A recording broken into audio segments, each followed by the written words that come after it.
Good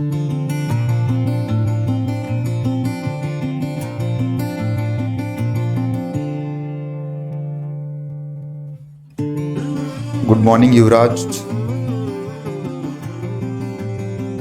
विनय, good morning.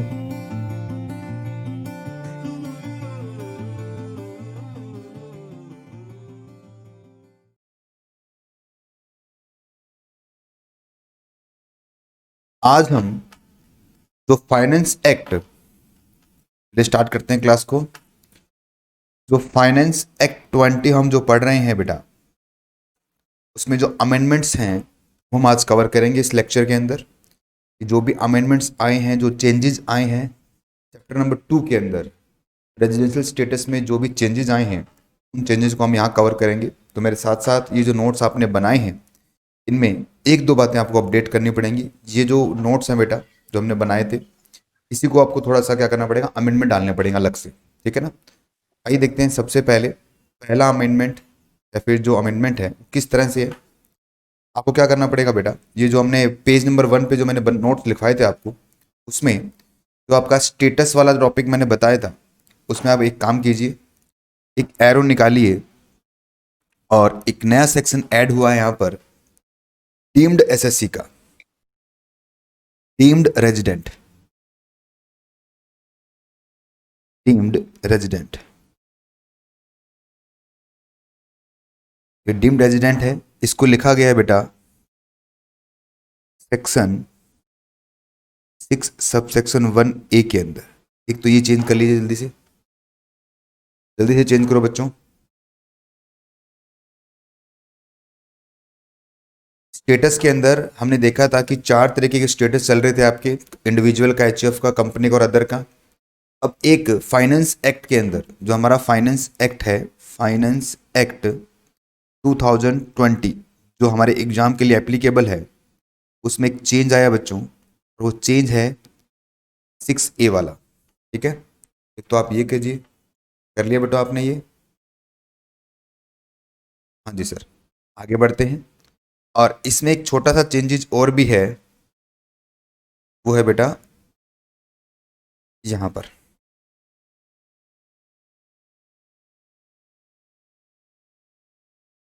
यहाँ पर कि जो हम सेक्शन 6 जो हमारा था, ये वाला सेक्शन 182 डेज वाले कंडीशन हम नहीं देखेंगे। सेक्शन 6 तो था, ये बेटा सेक्शन 6 है, 6 सब सेक्शन 6। उसमें इन्होंने एक पर्सन को ऐड और किया है ना? यहाँ पर एक ऐड और हुआ है, तो एरो बना के यहाँ पर आपको ऐड करना है, और मैं लिखता हूँ फाइनेंस एक्ट 2020 का अमेंडमेंट है ये।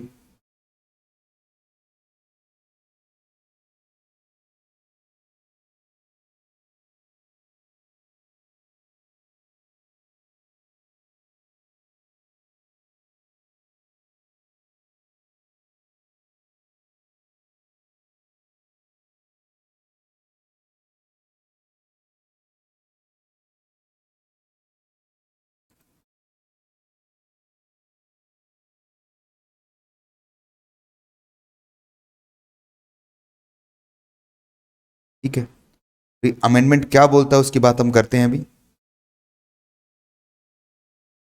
और इसको आप एरो बना के यहाँ ले आइए क्योंकि मेरे पास स्पेस नहीं है यहाँ पर। अमेंडमेंट क्या बोलता है आइए देखते हैं बेटा।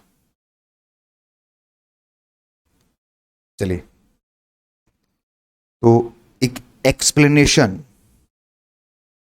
एक्सप्लेनेशन ऐड हुई है बेटा, और इसके हिसाब से पहले लिख लेते हैं फिर बताऊंगा बेटा।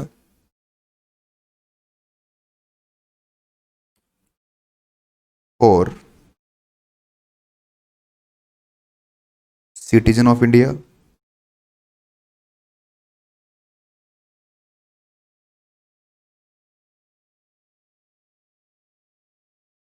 या फिर person of Indian origin,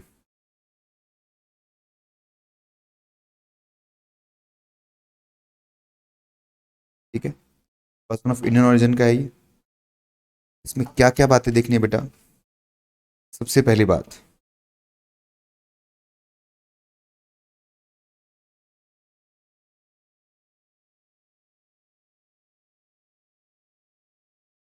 number one,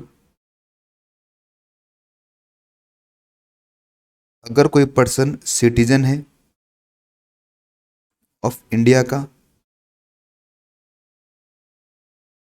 या फिर वो person of Indian origin, POI, POI बोलते हैं, मैंने बताया था आपको। प्लस सेकंड कंडीशन क्या है इसके अंदर, इसकी Indian income, Indian income exceed कर जाए, एक्सीडिंग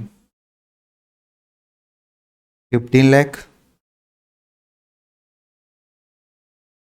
ठीक है, अगर ये दोनों बातें हो जाएं तो क्या होगा, तो उसे रेजिडेंट मान लिया जाएगा। एक मिनट, ऐसे लिखो इसको,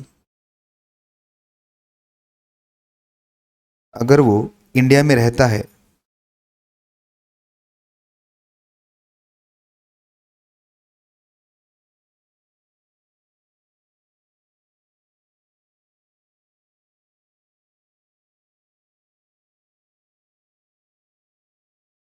और 120 days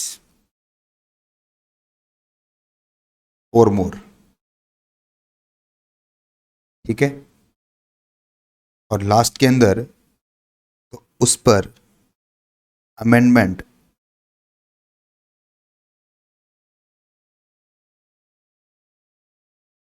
amendment under section 6(1) apply हो जाएगा, और वो क्या बन जाएगा बेटा, वो रेजिडेंट मान लिया जाएगा।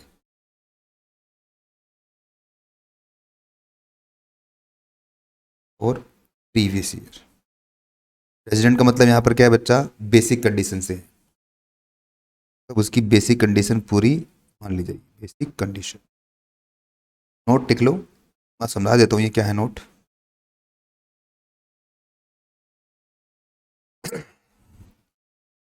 देखिए अभी तक हमने क्या देखा था,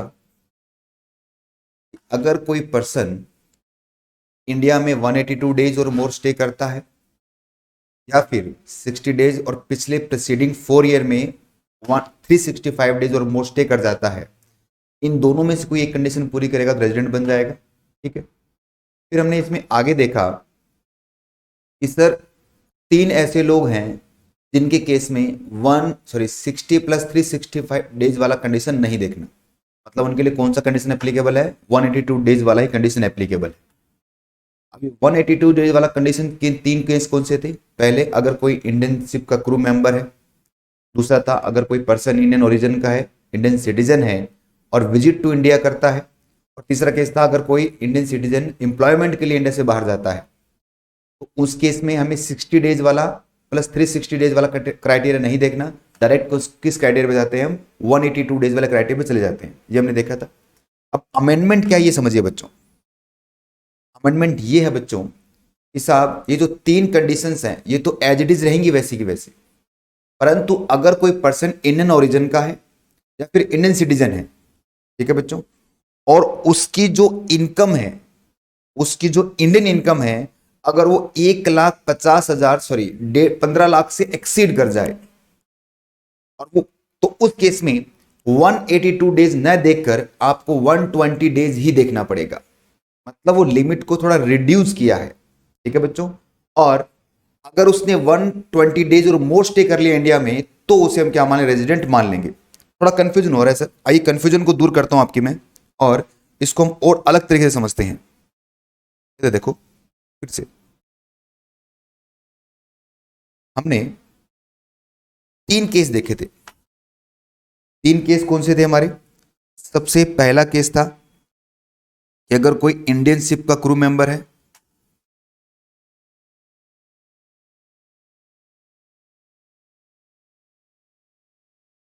तो उसके केस में 365 और 60 वाली कंडीशन नहीं देखनी।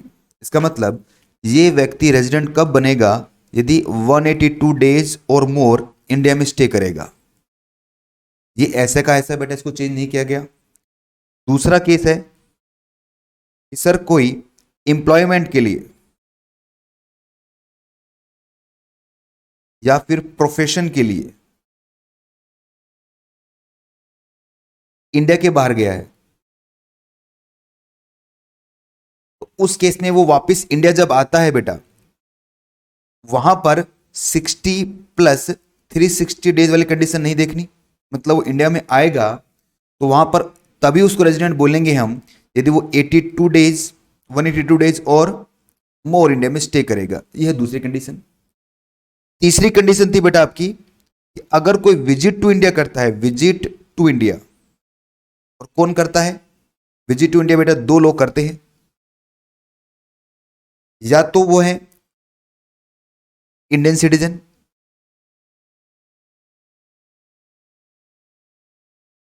Plus person of Indian origin. कौन था बेटा, अनडिवाइडेड इंडिया में आपके पेरेंट्स, आपके ग्रैंड पेरेंट्स या आपका जन्म हुआ है बोर्न इन अनडिवाइडेड इंडिया, तो आप पर्सन ऑफ इंडियन ओरिजिन के माने जाएंगे, या फिर आप इंडियन सिटीजन हैं।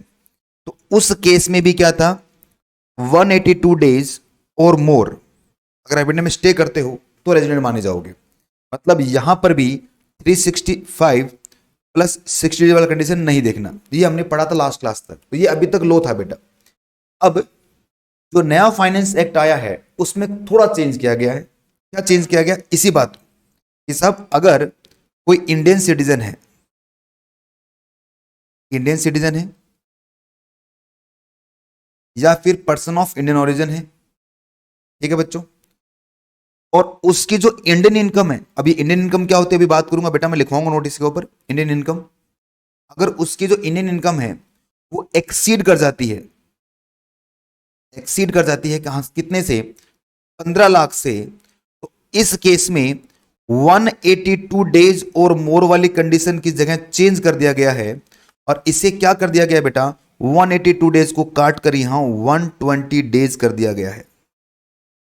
ये है अमेंडमेंट। फिर देख लो हिसाब, ये वो तीन केसेस थे जिन तीन केसेस के अंदर 182 डेज वाली ही कंडीशन लगेगी हमेशा, 360 प्लस 60 डेज वाली कंडीशन नहीं देखनी इन तीन केसेस के अंदर। ठीक है बच्चों, हाँ सर हमने देखा था, इंडियनशिप का क्रू मेंबर हो गया, और एम्प्लॉयमेंट और प्रोफेशन वाला हो गया, और तीसरा था विजिट टू इंडिया कौन कर रहा है, इंडियन सिटीजन या फिर पर्सन ऑफ इंडियन ओरिजिन, हमने देखा था बच्चों। और 182 डेज और मोर स्टे करेगा, तो ये लो अभी भी वैसा का वैसा ही है, परंतु यदि आपकी इनकम, कौन सी इनकम, इंडियन इनकम एक्सीड कर जाती है 15 लाख से, अगर 15 लाख से कम रहती है तो कितना होगा, 182 डेज रहेगा बेटा। अगर 15 से ज्यादा चले जाते हैं तो इस केस में जहां 182 डेज था उसे काट कर कितना कर दिया गया है, 120 डेज कर दिया गया है। अब बताओ बेटा, समझ में आए आपको ये बात, जल्दी बताओ बच्चों।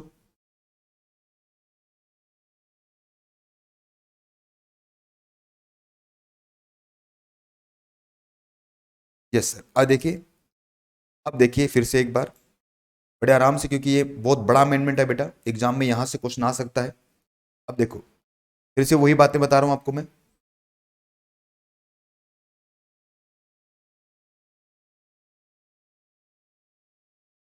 देखो फिर से वही बात बता रहा हूं आपको मैं। ये देखिए, ये था बेटा 6 की कंडीशंस। ये तीन रेजिडेंट ऐसे थे हमारे, ओनली स्टे 182 डेज और मोर, और बेसिक कंडीशंस के लिए था। अब 60 डेज वाला स्टे यहां पर एप्लीकेबल नहीं होगा, ये हमने देखा था।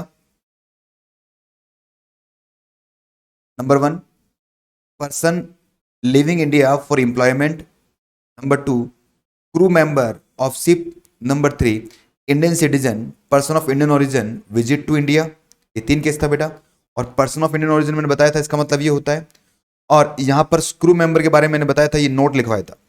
अब मैंने आपको फाइनेंस एक्ट अमेंडमेंट भी बताया कि अमेंडमेंट है क्या। ये अमेंडमेंट ये है बच्चों, ये देखो एक्सप्लेनेशन ऐड हुई है आपकी, और ये एक्सप्लेनेशन क्या कहती है, ये एक्सप्लेनेशन कहती है कि for citizen of India, person of Indian origin, इसके लिए एक्सप्लेनेशन ऐड की गई है बेटा कि सिटीजन ऑफ इंडिया है, पर्सन ऑफ इंडियन ओरिजिन है, साथ में वो इंडिया में जो इसकी इंडियन इनकम है वो एक्सीड करते कितने से, 15 लाख रुपए से, और वो कहाँ रहता है बेटा, 120 दिन के लिए इंडिया में रह जाता है, मतलब वो 180 काट कर क्या हो गया, अब 120 डेज हो गया है, तो ये अमेंडमेंट अप्लाई हो जाएगी और वो क्या बन जाएगा, इंडिया के लिए रेजिडेंट मान लिया जाएगा। ठीक है बच्चों, अब एक नोट भी लिख लो साथ साथ में, इसी के नीचे लिखना बेटा, जहां अमेंडमेंट लिखा आपने वहां नोट लिखो, ये इंडियन इनकम क्या बला होती है। देखो देखो यहां पर नोट, ये इंडियन इनकम का मतलब क्या है।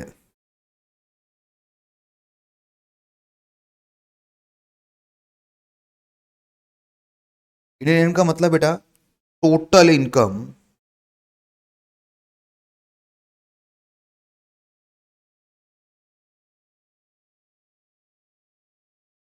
अर्नड इन इंडिया, जो भी इनकम आपने भारत से कमाई है, प्लस ये तो एक थी, दूसरी कौन सी है, इनकम अक्रू और अराइज, इनकम अक्रूड और arise outside India,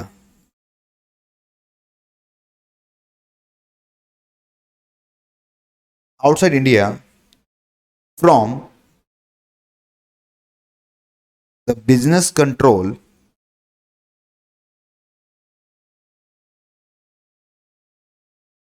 business controlled in India or profession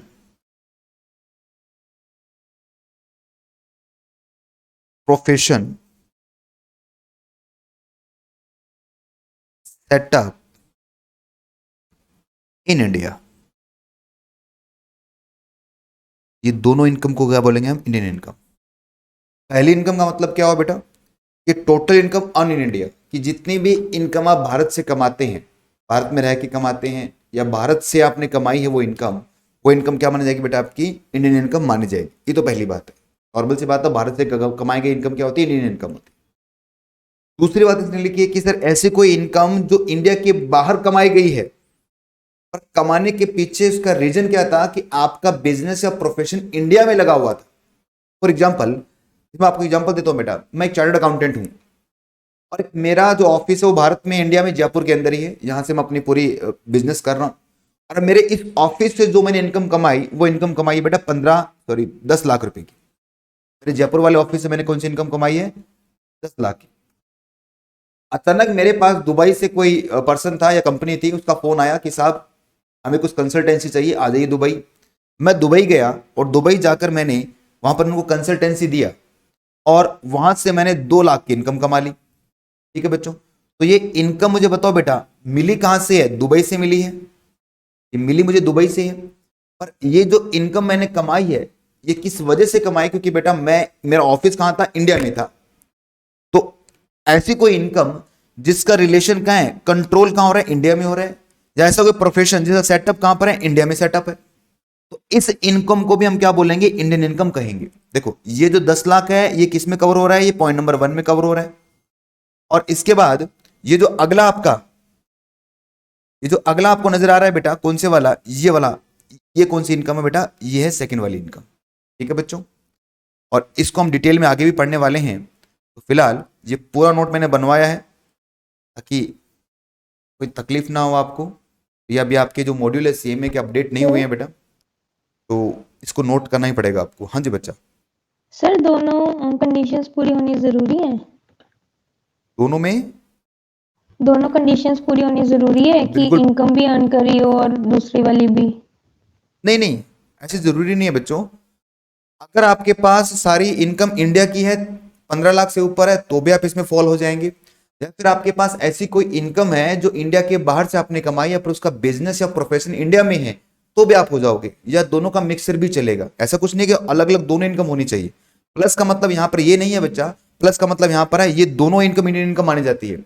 ये वाली भी इंडियन इनकम है आपकी, तो आपने देखा अभी ये वाली इंडियन इनकम है और ये भी क्या इंडियन इनकम मानी जाएगी आपकी। ठीक है बच्चों, ये तो था साहब पहला अमेंडमेंट जो हमने कवर किया।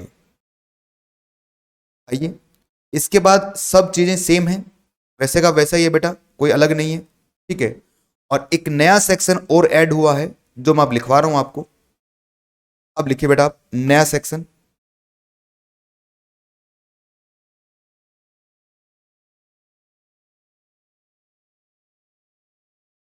एक काम करो, उसके ऊपर ना एक क्वेश्चन लिखो बेटा एक, कि मुझे लगता है एग्जाम में पूछेंगे आपसे, तो क्लैरिटी लाने के लिए क्वेश्चन लिखते हैं, या टेबल बनाओ एक, यहीं पे एक टेबल बनाओ।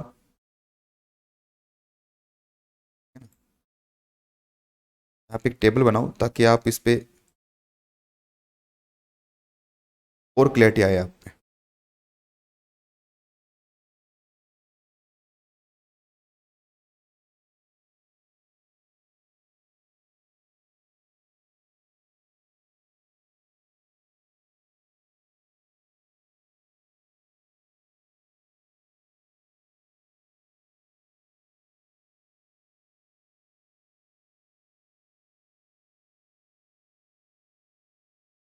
बनाना इस टेबल को, ये आपका सीरियल नंबर है।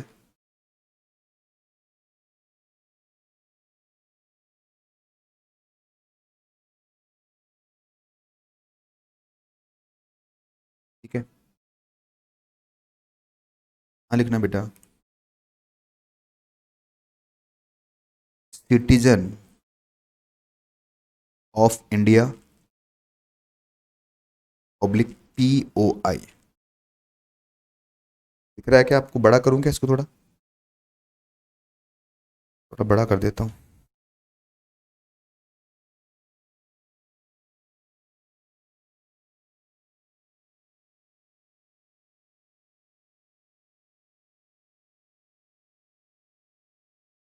Citizen of India public PIO।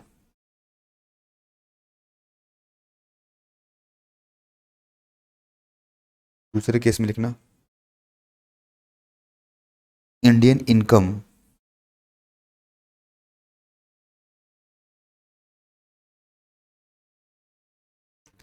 Exceed 15 lakh. तीसरा लिखो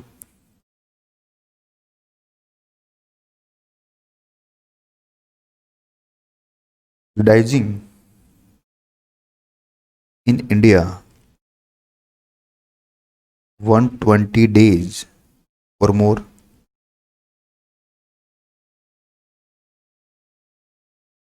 और तीसरा लिखना बेटा अमेंडमेंट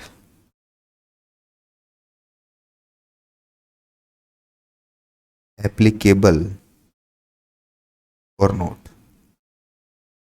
एप्लीकेबल होगी या नहीं होगी। सबसे पहला सीरियल नंबर,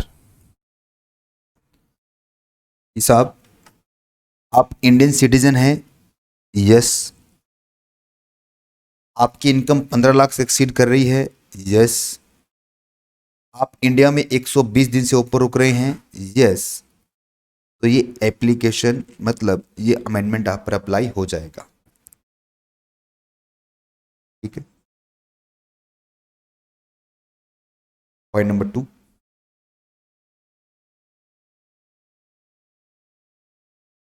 अगर आप इंडियन सिटीजन हैं, यस, पर आपकी इंडियन इनकम एक्सीड नहीं करती और 120 दिन से ऊपर इंडिया में रहते हैं आप, तो आप पर ये सेक्शन नहीं लगेगा। अब आपको कितना देखना पड़ेगा बच्चों? अब आपको 182 डेज और मोर अप्लाई रहेगा।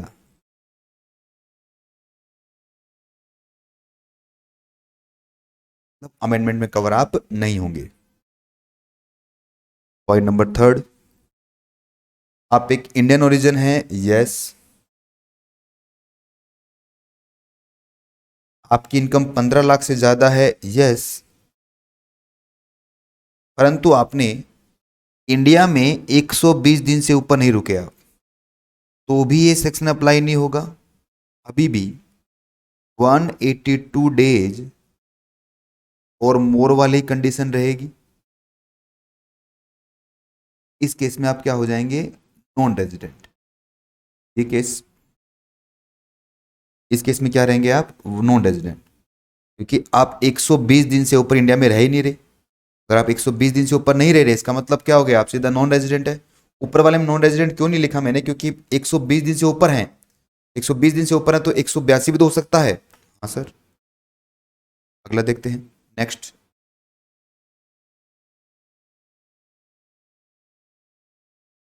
पॉइंट नंबर 4 है नेक्स्ट हमारा। ठीक है, लिखो इसमें कि आप इंडियन सिटीजन ही नहीं है, नो, और इंडियन इनकम 15 लाख से ऊपर है, और ये भी आपका 120 दिन से ऊपर है लिया, वो भी इस केस में भी अमेंडमेंट आप पर एप्लीकेबल नहीं होगा। और यहां भी क्या होगा बेटा, 182 डेज और मोर आपको देखना पड़ेगा।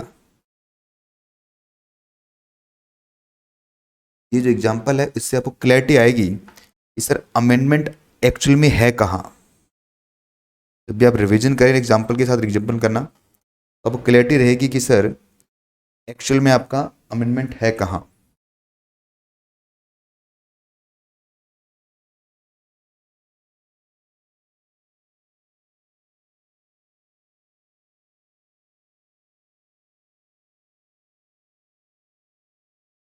नोट हो गया बच्चों?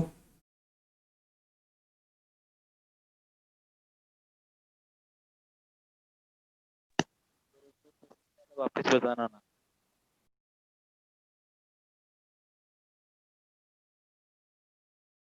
चलिए, अब एक और अमेंडमेंट है जो बहुत बड़ा मेजर अमेंडमेंट है, आइए उसको हम कवर करते हैं। उसके लिए तो आपको पूरा ही नोट लिखना पड़ेगा। आइए लिखते हैं बेटा, अमेंडमेंट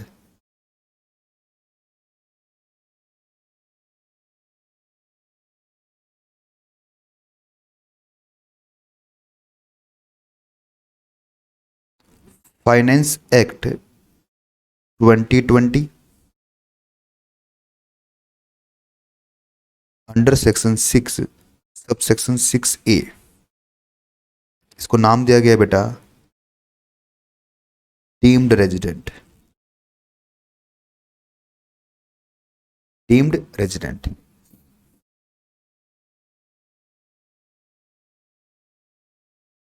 लिखो इसमें, individual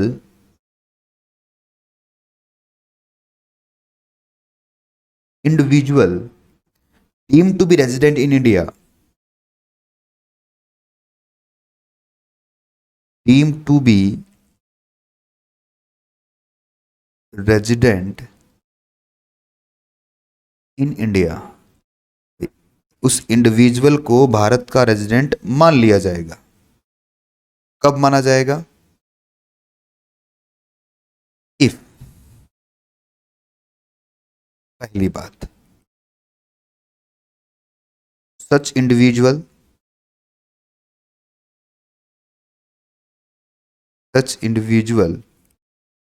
citizen of India,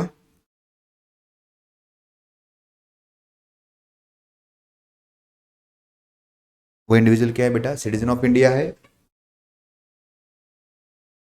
second, ये सब प्लस है बेटा, ये सारी कंडीशन एक साथ देखनी पड़ेगी आपको। Point number 2, having having Indian income, having Indian income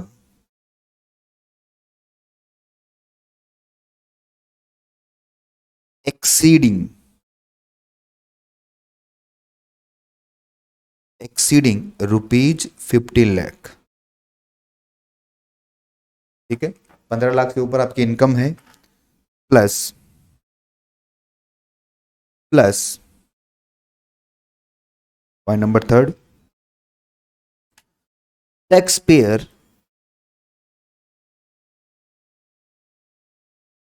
tax payer who taxpayer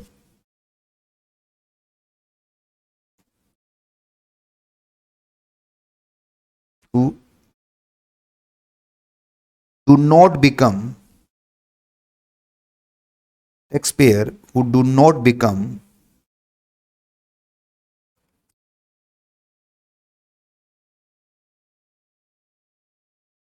resident of any other country.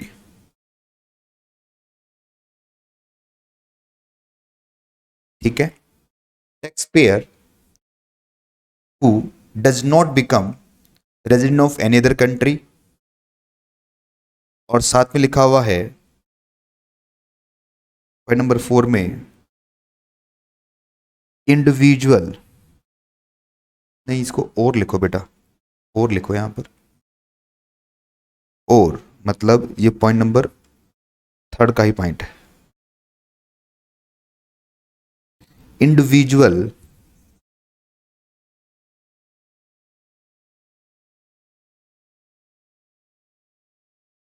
Individual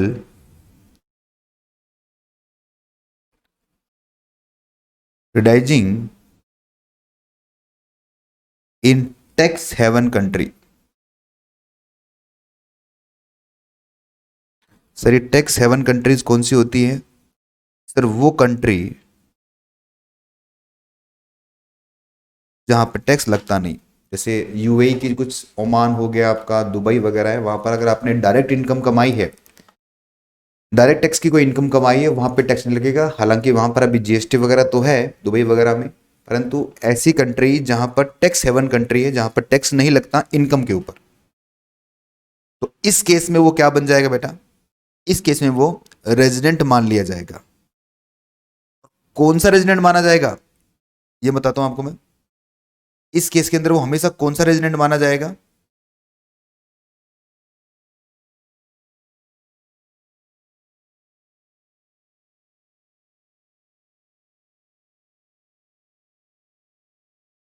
are N O R, हमेशा वो आर एन ओ आर ही माना जाएगा।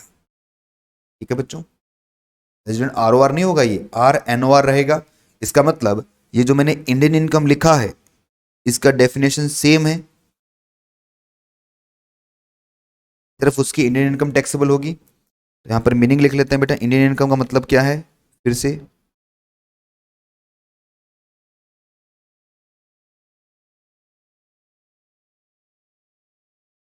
तो इसमें दोनों इनकम आएगी, टोटल इनकम बताओ ना, अर्न कहां से किया आपने? In India.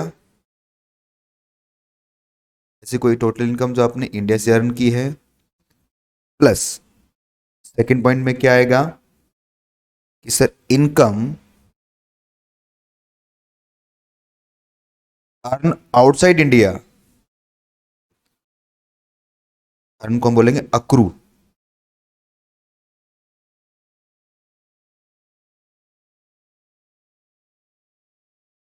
Accrued oblique rise outside India, accrue oblique arise outside India from business setup in India, sorry business control in India,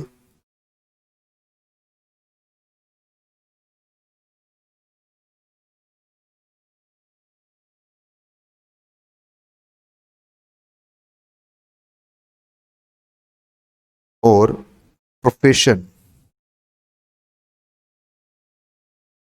setup in India. ठीक है बच्चों, अभी समझाता हूं इसको मैं।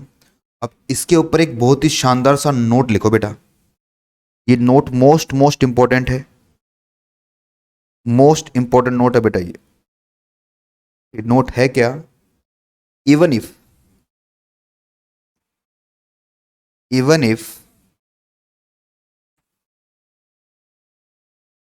individual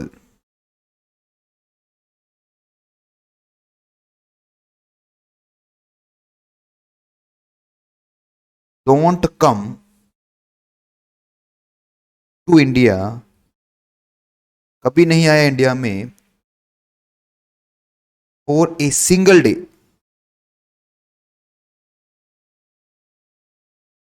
still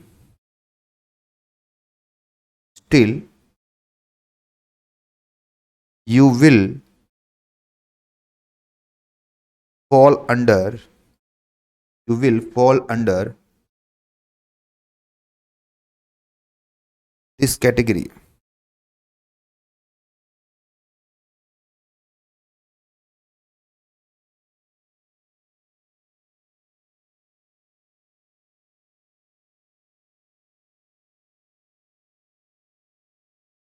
If other condition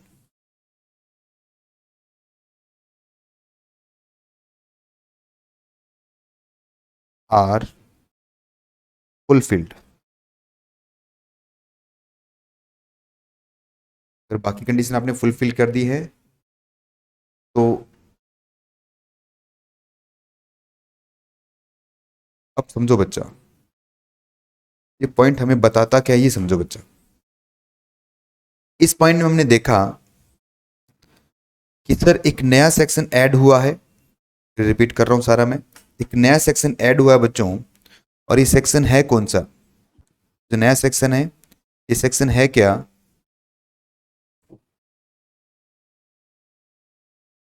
ये सेक्शन है बच्चा सेक्शन 6 सब सेक्शन 1A। इसे नाम दिया गया डीम्ड रेजिडेंट का, उसे भी रेजिडेंट मान लिया जाएगा। कब माना जाएगा डीम्ड रेजिडेंट में, कि सर एक इंडिविजुअल को डीम्ड रेजिडेंट मान लिया जाएगा इफ, इसमें क्या लिखा, such individual citizen of India. देखो यहां पर पर्सन ऑफ इंडियन ओरिजिन नहीं है, सिर्फ क्या है, सिटीजन ऑफ इंडिया है, प्लस इसके पास कितनी इनकम है, Indian income exceeding 15 lakh, plus the tax payer who do not become resident of any other country. मतलब वो जो इंडिविजुअल है, टैक्स पेयर का मतलब यहां क्या है, वो इंडिविजुअल की बात कर रहे हैं बेटा, वही इंडिविजुअल,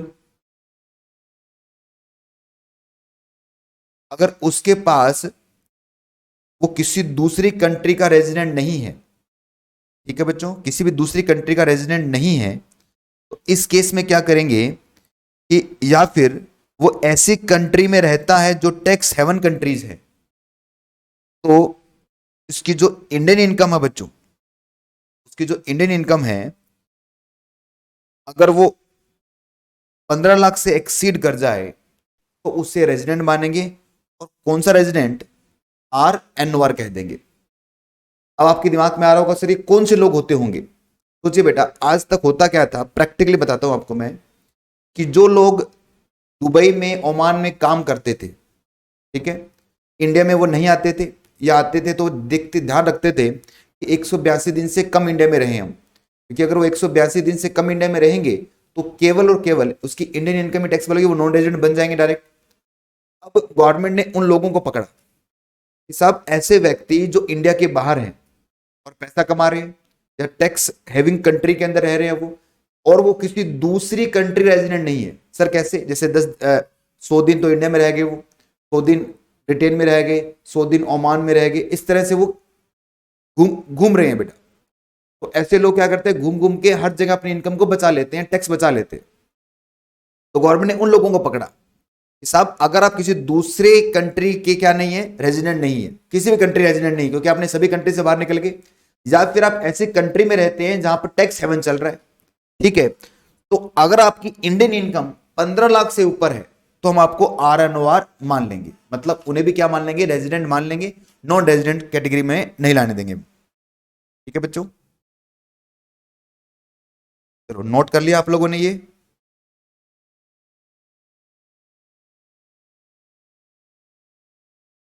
अब इस पे हम एक डायग्राम बनाते हैं ताकि इन फ्यूचर किस तरह से ये काम करेगा वो आपको पता रहे।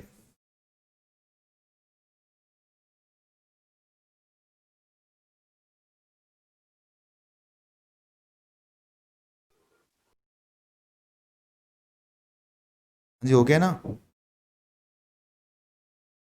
अब एक क्वेश्चन लिख लो बेटा, ताकि हम इस पे गलती ना करें, बिल्कुल भी गलती ना करें हम इसमें। वैसा का वैसा एग्जाम्पल लिखो इसके अंदर भी। एग्जाम्पल अमेंडमेंट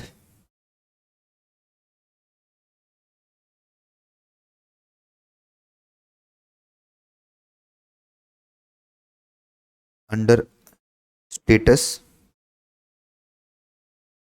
और ये सेक्शन कौन सा है बच्चों? 61A वाला, ठीक है। फिर से वही टेबल बनाओ आप, सीरियल नंबर 1, 3 और 4। सबसे पहले में लिखो citizen of India,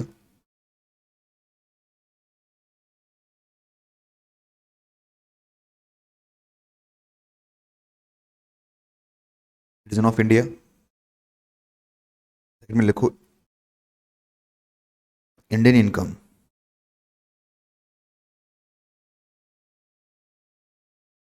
exceed 15 lakh. Third में लिखो liable to tax, liable to tax any other country. Last में लिखना अमेंडमेंट सेक्शन 61A अप्लाई और नोट।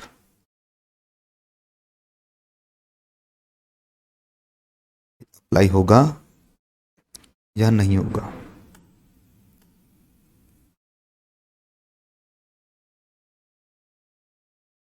ठीक है बच्चों, हाँ सर, इसको लिखने के बाद क्लियरिटी आएगी बेटा। सबसे पहले पहला केस है citizen of India, yes. 15 lakh से ऊपर, यस। किसी दूसरी कंट्री में आप लाइबल नहीं हो, नो। अब ये सेक्शन क्या हो जाएगा? अप्लाई हो जाएगा, और आप क्या बन जाएंगे? रेजिडेंट। पॉइंट नंबर 2 में यस, 15 लाख से ऊपर है, यस, और किसी दूसरी कंट्री में टैक्स लग रहा है, तो ये सेक्शन आप पर अप्लाई नहीं होगा। ये सेक्शन कब अप्लाई होता है? जब आपने सारी कंडीशन पूरी की। आप इंडियन सिटीजन हैं, इंडियन इनकम आपकी 15 लाख से ज़्यादा की है, liable to tax other country नहीं है, आप पे कोई दूसरी कंट्री में टैक्स नहीं लगा है, तभी अप्लाई होगा। अगर आप पर दूसरी कंट्री में टैक्स लग गया तो ये सेक्शन अप्लाई नहीं होगा। पॉइंट नंबर 3 और चेक कर लेते हैं बेटा। अगर आप इंडियन सिटीजन हैं और आपकी इनकम 15 लाख से ज़्यादा नहीं है, ठीक है, और किसी दूसरी कंट्री में टैक्स भी नहीं लग रहा, तो भी ये सेक्शन आप पर अप्लाई नहीं होगा। अब की बार क्यों नहीं हो रहा बच्चा? क्योंकि आपकी इनकम 15 लाख से ज़्यादा ही नहीं है। पॉइंट नंबर 5, अगर आप इंडियन सिटीजन हैं, सॉरी 4 नंबर पॉइंट, आपकी इनकम 15 लाख से ज़्यादा नहीं है, अगर आपको किसी दूसरी कंट्री में टैक्स देना भी पड़ेगा, तो भी ये सेक्शन अप्लाई नहीं होगा। और पॉइंट नंबर 5 है लास्ट वाला पॉइंट, ये कहता है कि अगर आप इंडियन सिटीजन ही नहीं है, अगर आप इंडियन सिटीजन ही नहीं है और आपकी इनकम 15 लाख से ज़्यादा हो या टैक्स ना लगे, तो भी ये सेक्शन अप्लाई नहीं होगा। कुल मिला के सिंपल सी बात क्या है बच्चों? सिंपल बात इतनी है कि आपको ये पॉइंट नंबर 1 पूरा करना पड़ेगा, तभी आप ये सेक्शन लगेगा, अदरवाइज सेक्शन नहीं लगेगा। इस केस में क्या हो गया था? इस केस में यहाँ पर यस हो गया, इस केस में यहाँ नो हो गया, यहाँ पर नो हो गया, यहाँ पर नो। ये रीजन थे जिसकी वजह से ये सेक्शन आप पे अप्लाई नहीं हुआ। जल्दी से इसको नोट करो बच्चों, फिर हम आगे बढ़ते हैं।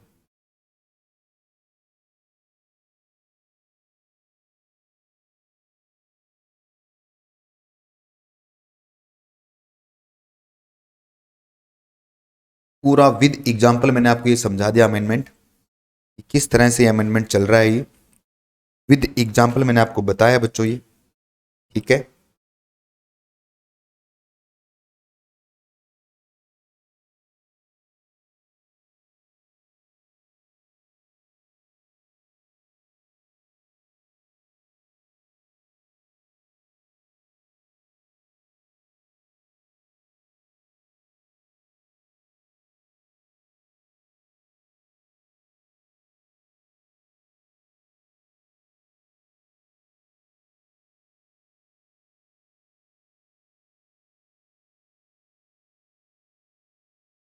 हो गया बच्चों,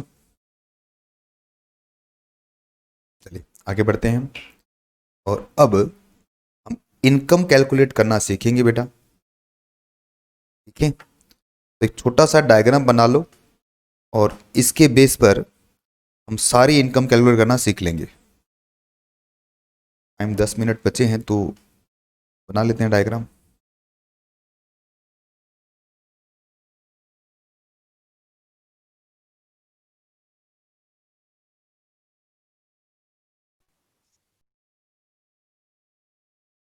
टैक्सेशन ऑफ इनकम, किस तरह से इनकम पे टैक्सेशन होगा। यहां पर आपको क्या करना पड़ेगा बेटा,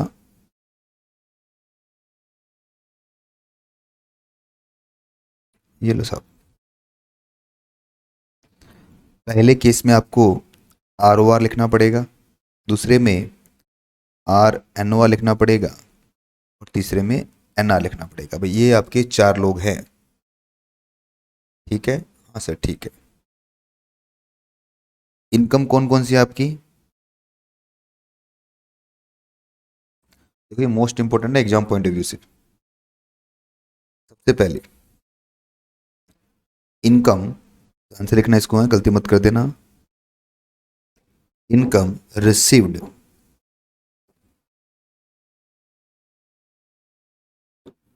और deem to be received,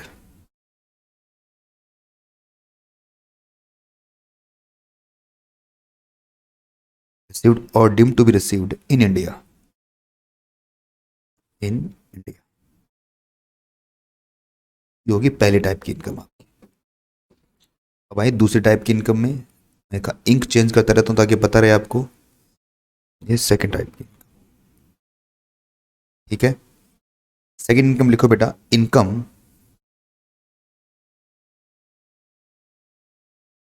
accrue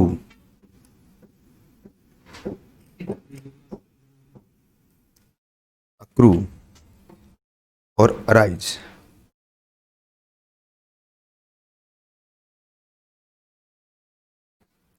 और deem to be accrue arise, deem to और arise in India, in India, ठीक है बच्चों। हाँ सर, तीसरा पॉइंट लिखना है इसमें, तीसरा पॉइंट का कलर चेंज करता हूं मैं। तीसरा पॉइंट में लेते हैं हम ब्लू कलर। फोर्थ पॉइंट नहीं सर, तीसरा पॉइंट है ये। हाँ बेटा तीसरा ही कर रहा हूँ, एक मिनट रुको। थर्ड पॉइंट, इनकम अक्रू और arise outside India, income accrue और अराइज आउटसाइड इंडिया, इंडिया के बाहर, आउटसाइड इंडिया, इंडिया के बाहर। बट बिजनेस कंट्रोल,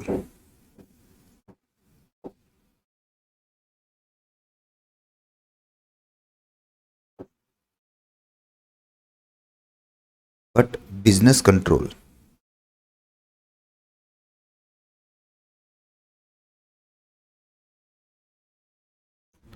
और प्रोफेशन सेटअप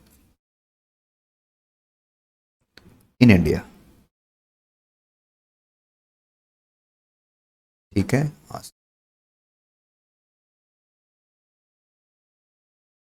और फोर्थ टाइप की इनकम भी लिख लो साथ साथ में, पूरा हो जाएगा। इनकम रिसीव्ड और डीम्ड टू बी रिसीव्ड।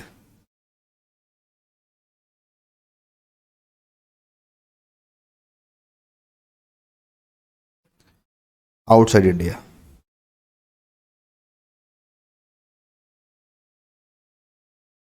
ठीक है बच्चों, तो ये 4 टाइप की इनकम है। पहली जो इनकम है बच्चों, तीनों के हाथ में टैक्सेबल होती है। पहली इनकम तीनों के हाथ में टैक्सेबल होती है। दूसरी इनकम भी तीनों के हाथ में टैक्सेबल है बच्चों। तो तीसरी इनकम है तो यहां टैक्सेबल है, यहां भी टैक्सेबल है, पर यहां टैक्सेबल नहीं है। फोर्थ इनकम यहां टैक्सेबल नहीं है, सॉरी,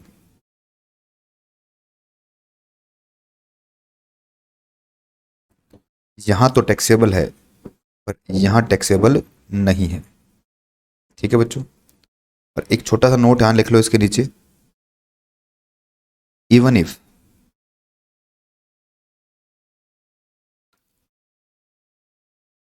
such income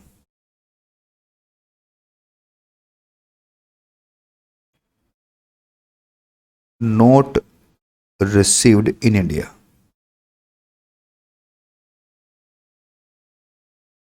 ठीक है, इस पे हम चर्चा कल की क्लास में करेंगे। ये मैंने नोट क्या बनाया है, आप जल्दी से इसको कॉपी करो बेटा। मेन नोट यही है हमारे क्वेश्चन को सोल्व करने के लिए। मैंने बिल्कुल सिंपल लैंग्वेज में इसको लिखा है। कल इस पर हम चर्चा करेंगे पूरी कंप्लीट। नोट हो गया हो तो मुझे बताना।